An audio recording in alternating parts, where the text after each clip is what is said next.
The power of dream. Halo Sobat Honda, kembali lagi bersama saya Hidayat dari Instruktur Dealer Training Honda Arista Rajabasa.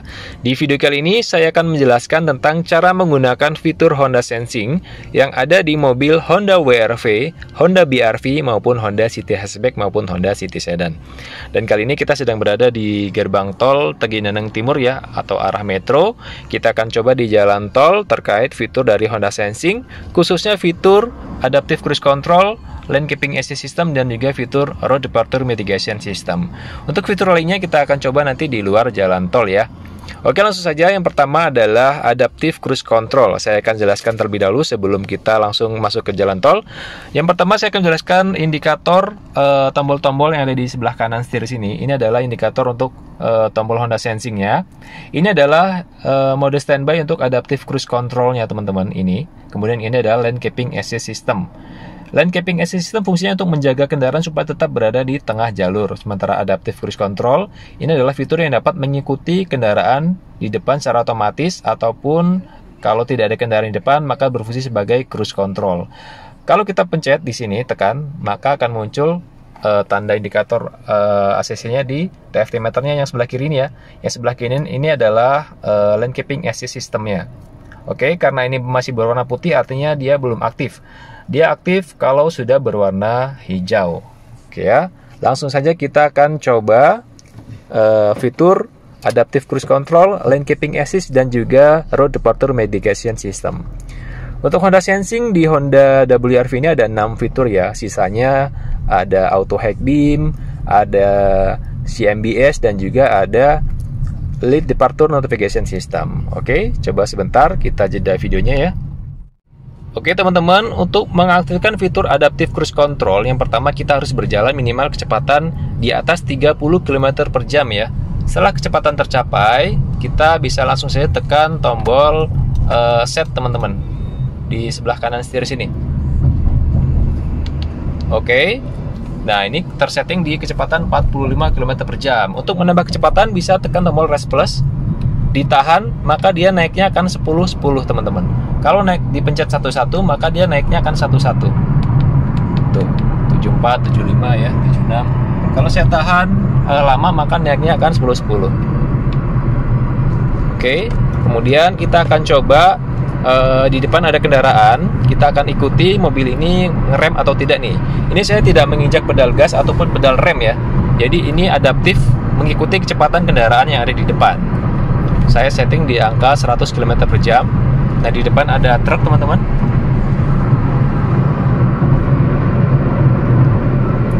Oke, terdeteksi ya, berwarna putih dan dia ngerem sendiri teman-teman. Ini tanpa adanya input saya menekan pedal rem ya, jadi otomatis ngerem sendiri. Indikatornya di sini berwarna putih gambar mobilnya. Kalau dia tidak terdeteksi maka indikatornya berwarna kosong. Oke ya, ini tidak nginjak rem atau pedal gas, dia ngikutin truk yang ada di depan. Ini adalah fitur Adaptive Cruise Control. Nah, di sini ada tombol jarak. Ini untuk mengatur dengan jarak kendaraan di depan. Mau seberapa dekat? Di sini ada 4 bar. Kalau kita pencet lagi, maka akan lebih maju lagi, lebih dekat lagi. Semakin dekat, maka akan lebih dekat ya. Oke ya. Nah, saya setting di 4 bar aja biar lebih safety. Oke, ini adalah fitur Adaptive Cruise Control. Bisa mengikuti kendaraan yang ada di depan sampai kecepatan yang telah kita tentukan. Apabila kecepatan kendaraan di depan melebihi dari kecepatan yang telah kita setting di angka 100 km per jam, maka mobil ini akan tetap berada di kecepatan 100 km per jam. Seperti itu teman-teman. Apabila kita sen kanan dan terdeteksi di depan gak ada objek, maka dia akan ngegas dengan sendirinya. Tuh, saya nggak input pedal gas ya. Jadi dia mobil ngegas sendirinya sampai di kecepatan 100 km per jam. Oke.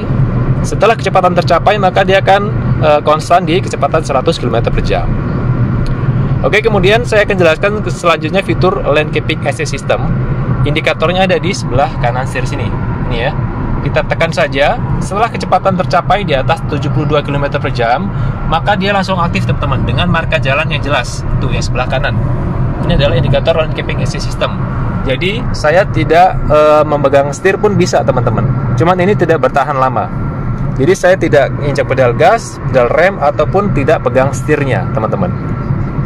Jadi ini adalah semi autopilot. Nah, ini dia setirnya minta dipegang karena tidak boleh dilepas, teman-teman. Nah, setelah dipegang maka dia bisa dilepas sebentar aja. Oke, jadi ini bisa dilepas hanya sesaat saja ya, teman-teman. Oke, di depan ada kendaraan, apakah dia akan ngerem? Nah, dia ngerem ya, teman-teman. Kecepatannya akan berkurang mengikuti kecepatan kendaraan yang ada di depan. Oke, jadi lane keeping assist system ini fungsinya untuk menjaga kendaraan supaya tetap di tengah jalur antara marka jalan sebelah kanan dan marka jalan sebelah kiri. Oke, jadi ini saya nggak nginjek gas atau nginjek rem dan nggak pegang setirnya juga. Namun kurang lebih 10 hingga 15 detik nanti setirnya minta dipegang nih, teman-teman. Geser sedikit aja. Nah, udah aktif lagi dia. Dan ketika marka jalannya belok, dia akan berbelok dengan sendirinya, mengikuti garis dan marka. Dengan catatan kecepatan di atas 72 km per jam, dan juga belokannya tidak terlalu tajam, teman-teman. Kalau belokan di jalan tol, rata-rata bisa sih di handle oleh fitur lane keeping assist system ini. Oke, jadi ketika di depan tidak ada objek, maka dia akan kembali ke kecepatan yang telah kita setting sebelumnya. Kita setting lagi ke 110 km per jam, tahan. Oke, 110 ya, maka dia akan ngegas dengan sendirinya. Nah, di depan ada truk, kita lihat apakah dia akan ngerem sendiri. Oke ya, jadi dia ngerem sendiri ya, mengikuti kecepatan truk yang ada di depan. Nah, untuk di lane keeping assist, dia cancel, dia berwarna putih karena kecepatan di bawah 72 km per jam. Untuk ACC-nya masih aktif karena kecepatan masih di atas 30 km per jam. Oke ya. Jadi perlu dihafal, teman-teman, untuk urusan setir atau lane keeping assist itu kecepatan di atas 72 km per jam, dan untuk ACC minimal kecepatan 30 km per jam. Dia akan cancel ketika kita menekan pedal rem. Kita tekan pedal rem, dia akan cancel. Tuh, ACC off, berubah menjadi warna putih. Untuk mengaktifkannya lagi, kita bisa tekan set untuk mengatur ke kecepatan saat ini, atau kita bisa tekan rest plus untuk ke kecepatan yang tadi, 110 tadi. Rest plus nih ya. Nah, maka tersetting di kecepatan yang tadi. Karena di depannya masih ada truk, dia akan bertahan mengikuti kecepatan truk yang ada di depan.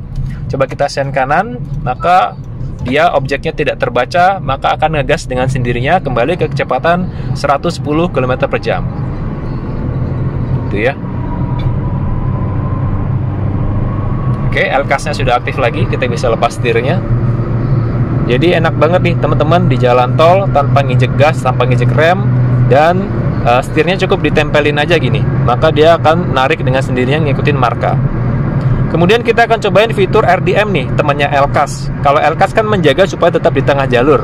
Nah, sementara RDM ketika kita telah menginjak garis, maka dia akan mengembalikan lagi ke dalam jalur. Contohnya seperti ini. Saya akan geser sedikit ke kiri. Oke ya, dia mengembalikan lagi ke tengah jalur. Setelah kembali tengah, maka akan di cover oleh lane keeping assist system. Coba lagi ke kiri, nginjek garis. Oke ya, dia ada getaran di setir, mengembalikan lagi ke dalam jalur. Coba lagi, sekali lagi. Oke ya, rut gitu setirnya ya. Oke, jadi enak banget jalan tol. Nah, di depan terdeteksi ada kendaraan, teman-teman, maka dia ngerem dengan sendirinya. Oke, dan ngeremnya pun smooth ya, nggak terlalu kasar, teman-teman. Kecepatan di bawah 72, lane keeping assist-nya dia off. Dan ini masih ngikutin kendaraannya di depan tanpa ada inputnya saya injak pedal rem ataupun pedal gas. Oke, sambil saya jelaskan perbedaan fitur Honda Sensing yang ada di keempat mobil yang telah saya sebutkan tadi, BRV, WRV, City Hatchback maupun City Sedan. Berbeda Honda Sensing-nya dengan yang ada di HRV ke atas, HRV, Civic, CR-V, Accord ya. Jadi Honda Sensing yang berbeda adalah fitur adaptif cruise control-nya, teman-teman. Untuk adaptif cruise control di Honda HR-V ke atas itu bisa mengikuti kecepatan kendaraan sampai 0 km per jam sampai berhenti. Sementara di Honda WR-V dan sejenisnya itu minimal kecepatannya 30 km per jam bisa mengikuti kendaraan di depannya. Ketika di bawah kecepatan tersebut, maka fitur ACC-nya akan cancel otomatis. Berbeda dengan yang ada di HR-V ke atas. Di HR-V ke atas, fiturnya bisa ngikutin kendaraan di depan sampai berhenti, teman-teman. Gitu. Sisanya sama saja fitur Honda Sensing-nya. Lane Keeping Assist, Road Departure Mitigation System, CMBS, Auto High Beam, dan juga LCDN. Nah, di sini kita akan coba praktekkan fitur LCDN, teman-teman. Jadi ketika kita sedang berhenti, sebentar, oke, berhenti, dan kendaraan di depan sudah melaju, maka dia akan memberikan notifikasi. Tuh, Vehicle Start Detected Ahead. Oke, jadi di depan sudah jalan, mari kita jalan, gitu teman-teman. Oke, selanjutnya kita akan masukkan video tentang fitur CMBS ya, yang ada di Honda HR-V. Kita ada contoh videonya di Honda HR-V. Untuk di Honda WR-V kita belum dapat videonya, nanti kita tampilkan di layar setelah ini ya.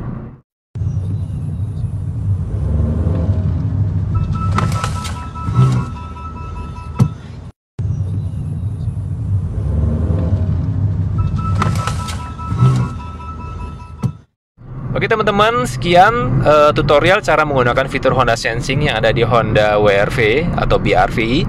Terima kasih telah menonton. Apabila teman-teman ingin bertanya terkait fitur-fitur lainnya, boleh menghubungi nomor WhatsApp 0812 7470 3688 atas nama Hidayat dari IDT Honda Arista Lampung. Terima kasih telah menonton, sampai ketemu di video selanjutnya.